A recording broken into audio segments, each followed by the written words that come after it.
Hi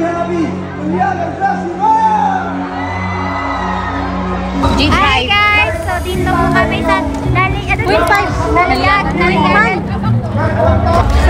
dito na kami sa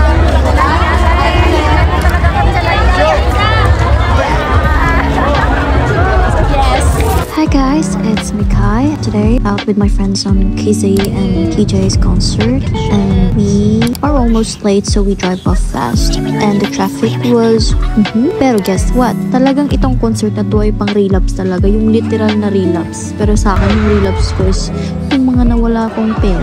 Pero dahil dyan, let's just enjoy the concert. Pagkini, sugtun ko aning behan. Siyempre no, pag wala pa ka nakauyab, siyempre, murag kulbaan ka, kaya wala pa ka tayo relationship. So, anak ko, through this song, anak ko, pag sinagot ako ng babaeng to, hindi ko na to, bibitaw.